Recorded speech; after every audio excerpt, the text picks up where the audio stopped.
Welcome back to my channel. আশা করছি তোমরা সবাই খুব খুব খুব ভালো আছো, আর আমিও খুব ভালো আছি। তো আজ চলে এসেছি বাজারে, আর হাজব্যান্ড ওয়াইফ যেহেতু আজকে ফাঁকা ছিলাম তো ভাবলাম চলে যাই বাজারে। আর এর সাথে শুধু এটাই রিজন না, আজকে যেহেতু কয়েকজন বাড়িতে খাওয়া দাওয়া করবে তার জন্য অ্যাকচুয়ালি বাজারে যাওয়া হয়েছিল। তো দুজনে মিলেই চলে গেলাম বাজার। আর এখানে নিয়ে নিয়েছি কাতল মাছ, তার সাথে আরও কয়েকটা মাছ নিয়েছি। তো সেগুলো তোমাদেরকে বাড়িতে যাওয়ার পরে দেখাচ্ছি। আর এখানে যে মাছটা নিয়েছি এই মাছটার ওজন ছিল 1 কেজি 700। তো বেশ বড় সাইজেরই কাতল মাছটা ছিল, আর জ্যান্তই ছিল মাছটা। আর এখানে আলু, শসা, বেগুন, লেবু আর রসুন, আদা এগুলো হচ্ছে দরকার ছিল, এগুলো শেষ হয়ে গেছিলো, পেঁয়াজ। তো এগুলো নিয়ে নিয়েছি, আর গ্রসারি কিছু আইটেম নেওয়ার ছিল ওগুলোও নিয়ে নিয়েছি। আর এখানে আমি কিছু সবজিপাতি কেটে রেখেছি। আর এখানে মাছের মধ্যে কাতল মাছ, চিংড়ি মাছ, ছোটো মাছ, আর মাছের মাথা আর মাছের তেল, এগুলো সমস্ত কিছু এখন রান্না করবো। আর এই মাছটা আমি রেখে দেবো, এটা আমি পরে অন্য সময় রান্না করব। আর এখন আমি ফটাফট করে রান্নাটা বসিয়ে দিচ্ছি। আর দুপাশেই মাছ বসাবো, কেননা আজকে যদি দুপাশে দুটো কড়াই না বসাই তাড়াতাড়ি আমার রান্নাটা শেষ হবে না। তার জন্য যেহেতু আইটেম অনেক কিছু হবে, তো তার জন্য আজকে দুপাশে কড়াই বসিয়ে রান্নাটা আমাকে করতে হচ্ছে। আর এখানে আমি বড় মাছটা ভেজে নিচ্ছি, আর ওই পাশে ছোটো মাছটা দিয়ে যেহেতু আলু, বেগুন আর ডাঁটা দিয়ে চচ্চড়ি করব, তার জন্য ওই পাশে ওই মাছটা বসিয়ে দিয়েছি, আর এই পাশে এই মাছগুলো।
বড় মাছটা রান্না করার জন্য এখানে আমি জিরা, তেজপাতা আর শুকনো লঙ্কা সম্বার দিয়েছি। তারপরে এখানে কুচনো পেঁয়াজগুলো দিয়ে দিলাম।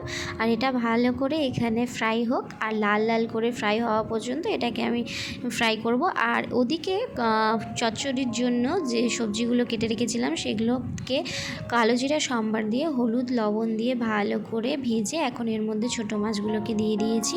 এগুলোকে ভালো করে নাড়াচাড়া করব।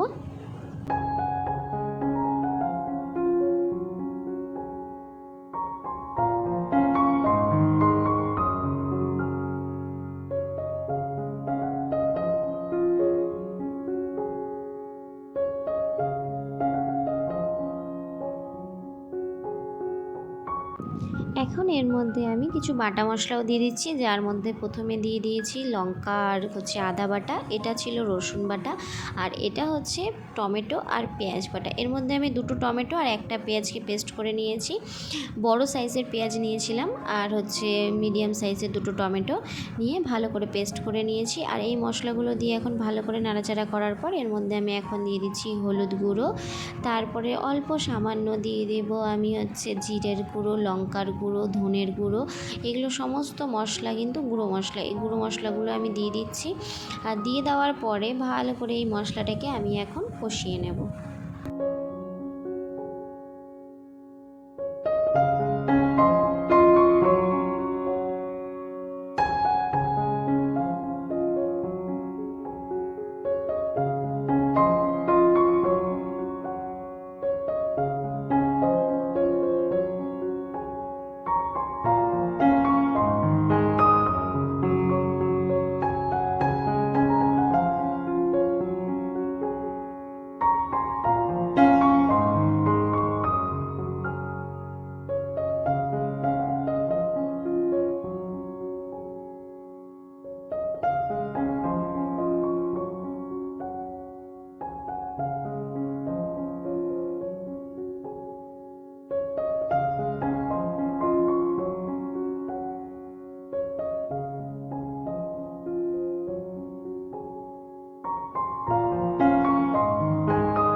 মশলাটা কষে যাওয়ার পরে তার মধ্যে আমি টক দই দিয়ে দিয়েছি। টক দই দেওয়ার পরে পরিমাণ মতন করে জল দিয়ে দিয়েছি, কেননা এটা ঝোলটা ফুটতেও হবে অনেকটা। আর তার মধ্যে মাছ দিয়ে ভালো করে ফোটানোর পর গরম মশলা আর ঘি দিয়ে এটাকে এখন আমি নামিয়ে নেব। আর ওই সাইডে আমি বসিয়েছিলাম মাছের তেল ভাজা, আর সেটার মধ্যে কিন্তু আমি শুধু লঙ্কা আর তোমার হচ্ছে বেগুন আর পেঁয়াজ এটাই দিয়েছিলাম, কালো জিরা সম্বার দিয়ে আর তেল দিয়ে ভালো করে ফ্রাই করে নামিয়ে নিয়েছি ওটা। আর এখানে আমি এখন বসিয়ে দিচ্ছি চিংড়ি মাছ, আর ওই সাইডে আমি এখন বসিয়ে দেব মাছের মাথা দিয়ে মুড়ি ঘন্ট, কেননা এত তাড়াতাড়ি রান্না করতে হবে যে সময়টা খুবই কম, তো তার জন্য আমি ওখানে মাছের মাথা দিয়ে মুড়ি ঘন্টটাও বসিয়ে দেবো ফটাফট করে।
এবার মাছগুলো ফ্রাই করে নেওয়ার পর আমি এর মধ্যে তেজপাতা, গোটা গরম মশলা সম্বার দিয়েছি, আর তার মধ্যে কাঁচা লঙ্কা বাটা, টমেটো বাটা, পেঁয়াজ বাটা সমস্ত কিছু দিয়ে ভালো করে মশলাটাকে কষিয়ে নিয়েছি। তার মধ্যে হলুদের গুঁড়োও দিয়ে দিয়েছি, আর সামান্য এর মধ্যে লঙ্কার গুঁড়োও দিয়ে দিচ্ছি।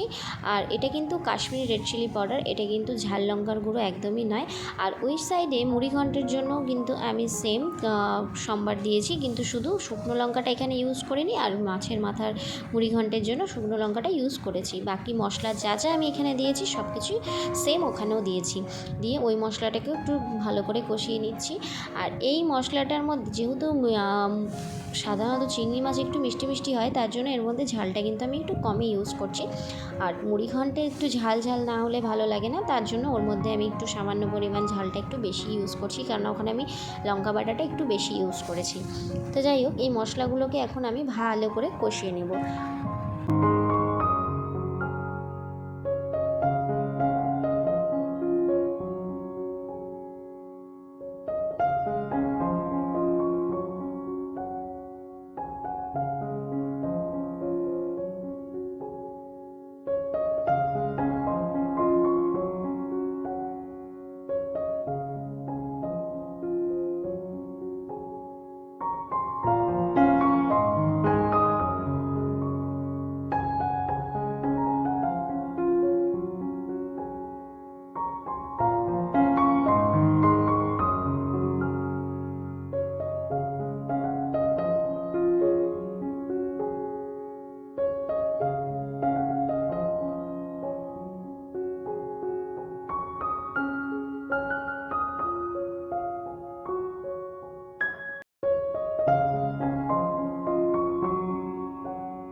মধ্যে আমি কাজু বাদাম পেস্ট দিয়েছি, পোস্ত পেস্ট দিয়েছি, তারপরে চিংড়ি মাছগুলোকে দিয়ে ভালো করে কষানোর পরে এর মধ্যে আমি এখন নারকেলের দুধটাও দিয়ে দিয়েছি, দিয়ে এর মধ্যে ঘি আর গরম মশলা দিয়ে শুধু এটাকে নামিয়ে নেব।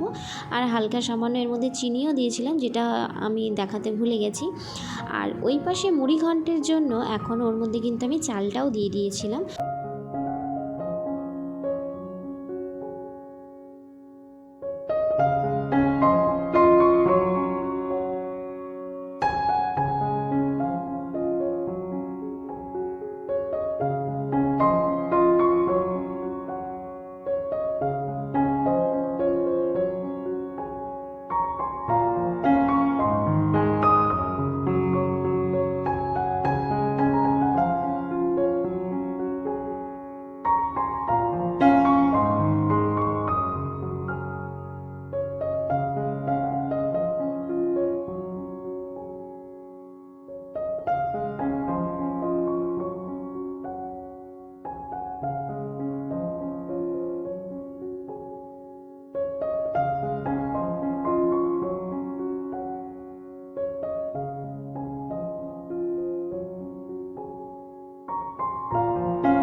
রান্নাবান্না সমস্তটাই কমপ্লিট। যা যা রান্না করেছি দেখতেই পাচ্ছ, ভাত, স্যালাড, মাছের মাথা দিয়ে মুড়িঘণ্ট, মাছের তরকারি, তারপরে মাছের তেল দিয়ে ভাজা।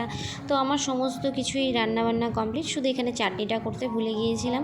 তো যাই হোক, এই সব রান্নাবান্না কমপ্লিট হওয়ার পরে এখন আমি ফটাফট করে খেতে দিয়ে দিব। আর তোমাদের যদি এই ভিডিওটা ভালো লাগে অবশ্যই লাইক, শেয়ার, সাবস্ক্রাইব করতে একদম ভুলো না। তো আজকের মতন টাটা, দেখা হচ্ছে নেক্সট ব্লগে।